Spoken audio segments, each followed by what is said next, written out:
Assalamualaikum warahmatullahi wabarakatuh. Kembali lagi di SA Core Channel.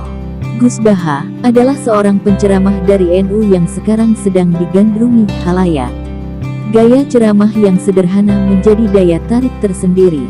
Pun dengan pakaian yang dikenakan, biasanya baju putih, sarung, peci hitam yang masih memperlihatkan rambut bagian depan semakin menunjukkan beliau yang apa adanya.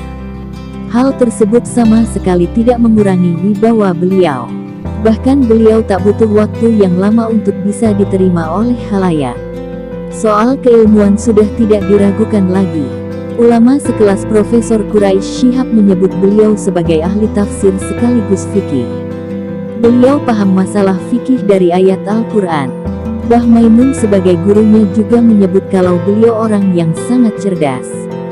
Beliau adalah satu-satunya anggota Majelis Tafsir Indonesia yang berasal dari lulusan pesantren dan tidak mengenyam pendidikan tinggi, tidak di Indonesia, tidak juga di Timur Tengah.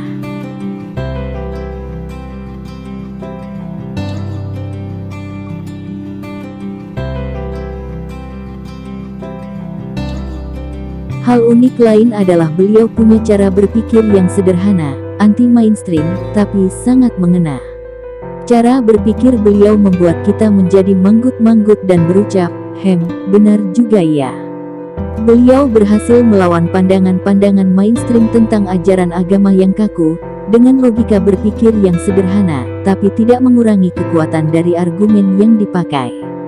Kami berkesimpulan beliau mengajarkan kepada kita semua bahwa menjadi orang Islam itu mudah, tak ribet dan tidak sulit. Kalau masih ada yang merasa ribet dan sulit, bukan ajaran Islamnya yang ribet dan sulit, tapi kita sendiri yang mempersulitnya. Beberapa pernyataan Gus Baha, yang menurut kami cukup menarik yang berisi pesan bahwa menjadi orang Islam itu mudah adalah sebagai berikut.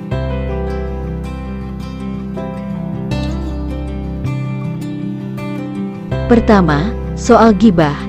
Ketika orang-orang dengan menggebu-enggebu hanya menyerukan agar jangan ghibah karena ghibah itu dosa, sama saja seperti memakan daging saudaranya sendiri. Gus Baha punya cara pandang yang berbeda dan unik. Ghibah itu dosa, menurut beliau, tapi tanpa ghibah, orang yang berbuat jahat tidak akan kena hukum sosial. Padahal hukum sosial itu penting untuk menjaga setiap anggota masyarakat agar tidak melakukan perbuatan buruk.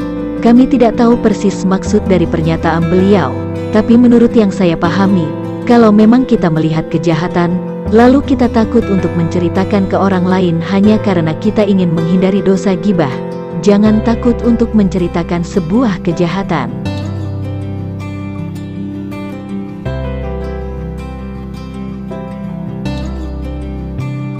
Kedua, umumnya dai akan menganjurkan umat untuk memanfaatkan waktu dengan baik, misalnya untuk beribadah dan mencari ilmu. Jangan sampai waktu hanya dimanfaatkan untuk hiburan, minum kopi, nongkrong tidak jelas di warung pinggir jalan. Biasanya orang-orang yang seperti ini akan dipandang sebelah mata. Namun uniknya, Gus Baha punya cara pandang yang unik. Menurutnya, minum di warung kopi, rokokan, ngobrol bersama banyak kawan, itu juga dekat dengan perbuatan tak baik. Menyia-nyiakan waktu, minimal tak berfaedah. Tapi kalau disikapi sebagai cara hidup supaya tidak melakukan perbuatan buruk, maka kongko macam itu jadi model yang baik. Dan karena orang-orang seperti inilah, banyak kecelakaan di pinggir jalan yang korbannya bisa cepat diselamatkan. Lanek kabeh wong neng enjero omah, terus tiba-tiba ana wong tabrakan. Ngenteni wong-wong mau metu, selak mati sing tabrakan. Kata Gus Baha dalam bahasa Jawa.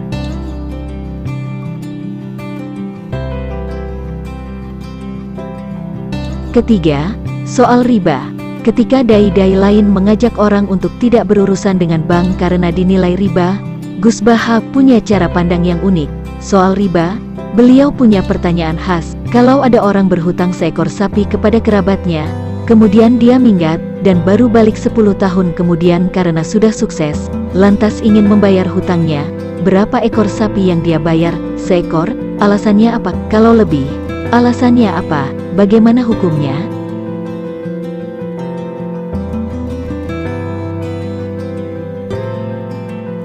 Keempat, tentang sholat malam. Ketika para dai pada umumnya mengajak umat untuk bersemangat mengerjakan sholat malam karena pahalanya besar, Gus Baha punya cara pandang yang berbeda.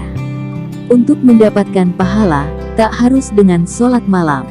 Seorang suami yang semalam suntuk, kelon, atau bermesraan bersama istrinya juga termasuk ibadah dan mendapatkan pahala. Beliau seperti paham bahwa tak semua umat Islam mampu mengerjakan salat malam. Bagi yang merasa berat melakukan sholat malam, masih ada alternatif lain yaitu kelon atau bermesraan bersama suami atau istri.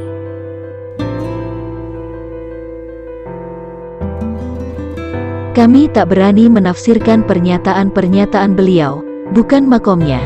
Namun menurut apa yang kami pahami dari pernyataan-pernyataan beliau, beliau seperti menyampaikan pesan kepada umat agar bahwa menjadi orang Islam yang baik itu mudah.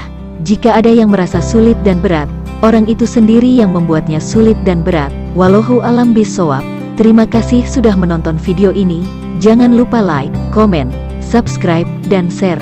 Wassalamualaikum warahmatullahi wabarakatuh.